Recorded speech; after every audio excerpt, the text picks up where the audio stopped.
En el 2020, según Trading Economics, la tonelada de carbonato de litio tenía un valor de $10,800 la tonelada.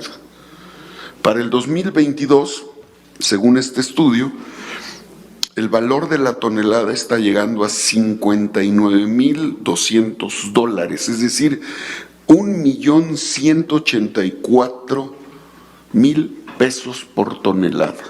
Vamos ahora con el diputado Santiago Torreblanca para formular sus cuestionamientos. Adelante, diputado. Muchas gracias. Ay, está muy fuerte.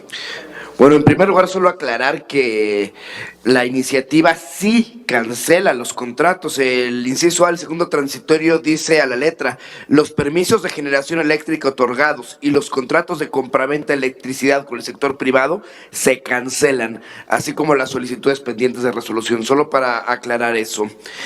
Y también para aclarar que realmente los certificados de energía limpia no son una invención norteamericana, vienen desde los protocolos de Kioto. Eso es que eran los bonos de carbono, y eso es una tropicalización que muchos países le pusieron nombres diferentes, pero viene desde ahí. La iniciativa no solo dice que el Estado mexicano tendrá la rectoría de la transición energética, sino va un poquito más allá y dice que será la CFE la que tendrá la ejecución de la transición energética. Eso es inclusive absurdo, porque la transición energética no tiene que ver únicamente con la materia eléctrica. De hecho, la generación de electricidad no es la única fuente de generación de emisiones. El transporte es la principal, los hidrocarburos, la construcción, la manufactura. Y entonces es una pregunta al licenciado Montoya. ¿Qué tiene que ver la CFE con la transición energética total y global? Lo considero un poco absurdo. Asimismo, a ver, ¿cómo podemos confiar a la CFE la transición energética si en su plan de inversión a 5 años prioriza las centrales con combustibles fósiles? Sí es cierto que se van a repotencializar algunas plantas, sí es cierto que se va a hacer un campo eólico, pero el 90% no son energías limpias y renovables. Ahora, vamos a ver el tema del litio. Australia es como el quinto país con mayores reservas, y sin embargo es el principal productor de litio actualmente. Bolivia, por el contrario, tiene por ahí del 25% del litio del mundo. No produce nada. De nada te sirve tenerlo si no es capaz de extraerlo. Esto es una pregunta para el licenciado Montoya y para Raúl Falán. ¿Contamos con los recursos y la capacidad de extraer ese litio y realmente hacerlo utilizable? Porque la tierra no sirve para nada. Y finalmente, por una última pregunta para Alberto Montoya, y si lo entendí bien, ¿considera obsceno defender los derechos de los consumidores? Porque en su intervención entendí eso. Muchas gracias. Gracias, diputado Torreblanca. En el orden en que mencionó a los ponentes, se le concede el uso de la voz en primer lugar a Alberto Montoya y posteriormente a Raúl Talán. Adelante, Alberto, por favor. Muchísimas gracias. Bueno, son temas importantes todos. Primero, los contratos constituyen la materialización de la reforma constitucional de 2013 que legitimó los productores independientes autoabastos que venían desde antes. Y establecieron un nuevo sistema en donde los suministradores solamente pueden adquirir la electricidad por medio de subastas. La CFE no puede usar sus plantas, tiene que pasar por subastas. Entonces eso impide el funcionamiento.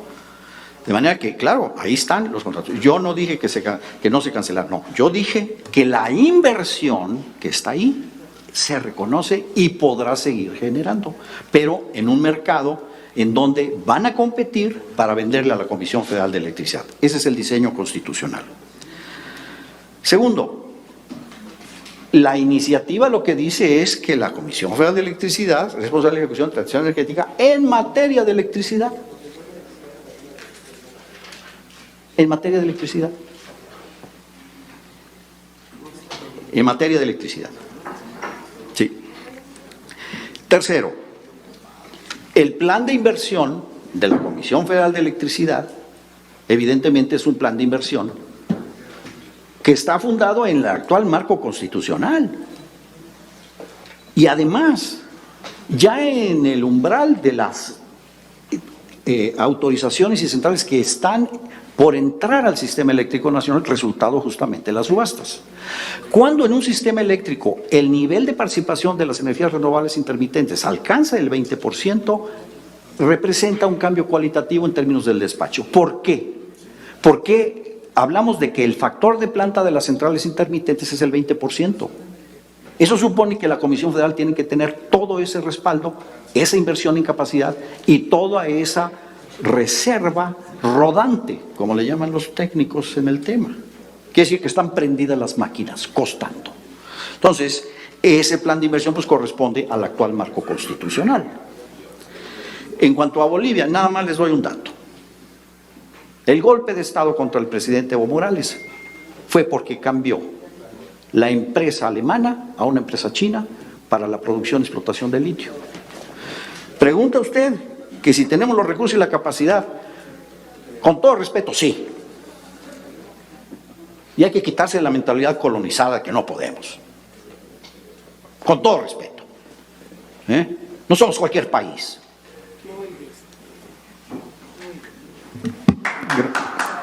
Gracias, Alberto. Vamos ahora a dar el uso de la palabra a Raúl Talán para brindar sus respuestas. Adelante, Raúl. Sí, sobre el asunto de los certificados, miren ustedes, habría que hablar brevemente de políticas públicas, es decir, los certificados, todos, los bonos de carbono, los de energías renovables, limpias y demás, pues son instrumentos económicos y las políticas públicas se soportan en diferentes instrumentos económicos. Hay instrumentos fiscales, instrumentos financieros, instrumentos de inversión directa e instrumentos de mercado. Ese es el menú que existe para el desarrollo de políticas públicas. En el caso de la transición energética, estamos en lo que los economistas llaman una falla de mercado. Si ustedes dejan esto a las reglas del mercado, pues no logran contener las emisiones de gases de efecto invernadero, porque hay otras tecnologías más baratas, pero que contaminan más. Entonces tenemos una falla de mercado y a mí sí me causa hilaridad la ortodoxia de pretender resolver fallas de mercado con instrumentos de mercado. Eso es muy peligroso y el ejemplo lo tenemos con los bonos de carbono. Exactamente, los bonos de carbono se apostó por un instrumento de mercado. ¿Y qué pasó? En el camino Estados Unidos dijo, yo ya no juego, se salió. Y atrás de Estados Unidos, China dijo, pues si aquel no juega, yo tampoco. Los bonos de carbono perdieron el 95% de su valor. Yo le quiero decir que en el organismo en el que yo participo, somos los depositarios de millones de certificados de bonos de carbono que perdieron el 95% de su valor. Es una quiebra completa, ¿no? Ahí los tenemos guardados, a ver si algún día rebotan a un precio que valga la pena salirse. Hoy es más caro hacer todo el trabajo de certificar un proyecto de eficiencia energética o de generación distribuida para sacar bonos de carbono. Sale más cara la evaluación que el precio del bono. Entonces, jugar a Las Vegas en estas cuestiones es delicado, porque no hay garantía y no hay seguridad de que eso funcione, ¿no? No son los únicos bonos que andan por ahí. Le quiero mencionar que en la administración pasada se intentó meter también otros que se llaman certificados blancos. Esos iban del lado de la demanda. Yo estuve presente en un foro donde llegaron los del Banco Mundial a vendernos el modelito. Y ahí los empresarios todos se manifestaron en contra, la representación empresarial definitivamente dijo que no. Y donde reventó todo fue cuando ellos aceptaron que Estados Unidos y Europa no habían aceptado, lo habían hecho en forma piloto y lo sacaron. La política europea no los maneja, la política americana tampoco, pero entonces dijeron, bueno, pero nosotros pensamos que en los países en desarrollo sí se puede implantar. Entonces, esa lógica de utilizarnos de patio trasero, pues es muy peligrosa, ¿no? Entonces, sí hay que tener cuidado con estos instrumentos de mercado, porque no garantizan realmente nada. Queda uno a criterio del mercado. Cuando hay mercado, y en el caso de México, que tenemos oligopolios, quedamos a merced de los acuerdos que tomen los grupos principales, que fue lo que pasó con los certificados de energías limpias en México. Si usted revisa las tres subastas, están casi al 50% el valor de los certificados, uno un poquito arriba, uno un poquito abajo, centésimas, ¿no? Pero eso no dice otra cosa más que ya hubo un acuerdo previo entre los grupos que van a comprar los certificados, ¿no? Entonces, en mercados que no son maduros, no es prudente irse a instrumentos de mercado. Esa es mi opinión. Gracias, Raúl. Vamos a cerrar esta etapa del segunda ronda de preguntas y respuestas con la diputada Selene Ávila. Adelante, diputada, hasta por 3 minutos. Gracias. A ver, ya estamos aquí. ¿Aquí me escuchan bien? Bueno, muchas gracias. Muy buenas noches a todas y a todos. Me voy a ahorrar los saludos, entro en materia directamente. Primero, quisiera preguntarle al senador Armenta, que por cierto tiene desde la legislatura pasada esta iniciativa acerca del litio. ¿Cuánto se ha disparado, senador, el precio del litio, por poner un ejemplo, en este año? ¿Y cuánto se proyecta que se va a disparar para el siguiente? Porque estamos hablando de no pocos recursos que serían directamente para el Estado mexicano, por ende, para el gobierno y, consecuentemente, para las y los ciudadanos. Y, en segundo lugar, preguntarle o que nos ayude a precisar algo de lo que aquí se ha hablado en reiteradas ocasiones y de lo que necesito dar un punto de vista rapidísimo. ¿Por qué no podemos dejar esto solamente en una reforma a legislación secundaria? Porque estamos hablando, artículo 127 constitucional, párrafo sexto, la electricidad es un bien público. La rectoría tiene que ser del Estado. Tenemos una participación y también se ha dicho 54-46, pero si pertenece a la nación, al Estado mexicano y a las y los mexicanos también, no podemos tener algo que va y está puesto en norma fundamental, solamente cambiarlo y hacerle un trutru en la legislación secundaria. ¿Qué pudiera ser? Por ejemplo, la ley de la industria eléctrica, en su artículo segundo, suscribe lo que está puesto en norma fundamental acerca de la titularidad y la rectoría del Estado sobre un bien de la nación como es la electricidad.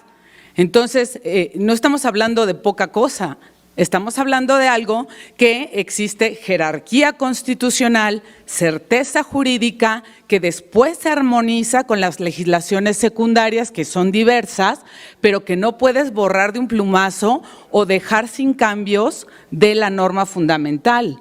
Entonces, mi pregunta también sería, senador Armenta, si usted está de acuerdo en que precisamente por tratarse de un bien público, si se toca en su legislación secundaria, tienes que anclarlo en la norma suprema, porque estamos hablando de algo que es de todas las y los mexicanos, y el litio es lo mismo. Hace rato decían por ahí alguien que la tierra no vale nada. Perdón, pues hay que leer la Constitución, porque además, por cierto, lo que está en el subsuelo también pertenece a la nación, y es de la persona que dijo que no valía nada y de todas y todos los mexicanos. En consecuencia, pues bueno, yo difiero respetuosamente del asunto de que se debe quedar nada más en legislación secundaria. Creo que se tiene que tocar norma fundamental y después armonizar. Muchas gracias por sus respuestas. Que pasen una espléndida noche. Gracias. Gracias, diputada Selene Ávila. Senador Armenta, adelante, por favor. Muchas gracias. Sin duda, gracias, senadora diputada Selene. Amén. Ya me estoy adelantando. Ya me ves. Allá te guardo un escaño. Sin duda, diputadas, comentado un tema fundamental. Elevar a rango constitucional al litio, las tierras raras y los minerales estratégicos sería garantizar constitucionalmente la entrada de nuestro país al mundo de las energías renovables, energías limpias. Eso sería constitucionalmente, de una política pública a una política de Estado, constitucionalmente. Sería garantizar todos los esfuerzos del país, de las instituciones del país en materia de energía, en ese propósito. Y la primera pregunta, en lo que hice números, en el 2020, según Trading Economics, la tonelada de carbonato de litio tenía un valor de $10,800 la tonelada. Para el 2022, según este estudio, el valor de la tonelada está llegando a $59,200, es decir, $1,184,000 por tonelada.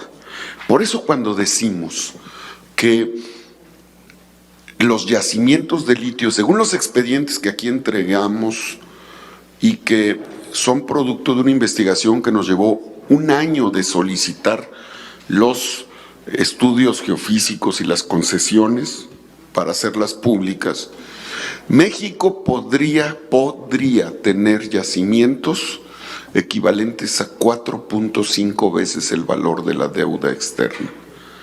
¿Cuántos sexenios pasaron para que nuestro país llegara a una deuda de 11 billones, pagando un servicio anual de 650,000 millones de pesos? Los programas sociales equivalen a 400,000 millones de pesos. ¿Cuántos hospitales, cuántas escuelas, cuántos puertos, aeropuertos, cuántos trenes interoceánicos, cuántas redes de aprovechamiento de agua en los ejidos podríamos tener? ¿Cuántos proyectos productivos, cuántos corredores industriales? Por eso es que esta riqueza le interesa a China y a Japón y le interesa a Estados Unidos y les interesa a Corea, a Canadá. Y yo creo que no podemos seguir admirando en esa lógica los trenes Shinkansen en Japón o los rascacielos de Sears Tower en Chicago o el Empire State o los puentes colgantes en los océanos de China, cuando podemos, con estos recursos, detonar una gran red ferroviaria en todo el país. Necesitamos, con el tren interoceánico que se está construyendo entre el puerto de Salina Cruz y Coatzacoalcos, detonar todo un sistema de desarrollo y de infraestructura, y el litio puede convertirse en ese instrumento. Estamos hablando de 1.184.000 pesos por tonelada. Y estamos hablando de que México podría tener los yacimientos más ricos del mundo. Entonces es un tema que tiene que ver con la seguridad nacional y es un tema que, bueno, cuando escuchamos que nuestra tierra no vale o que no tenemos mano de obra calificada, que qué vamos a hacer con los recursos y la riqueza, por eso se entiende que hay quienes quisieran que los chinos vinieran y pues nos enseñaran, ¿no? O los alemanes, o los japoneses, o que otras naciones vinieran a enseñarnos a aprovechar los recursos naturales de nuestro país, que está probado que tenemos las capacidades para desarrollarlo con lo que nuestra nación representa en materia de desarrollo. Así que creo que es una gran oportunidad y felicito sin duda a la Cámara de Diputados y el esfuerzo que hacen ustedes y a los participantes por este esfuerzo y agradezco la oportunidad que me están dando de poder compartir esta participación. Muchas gracias.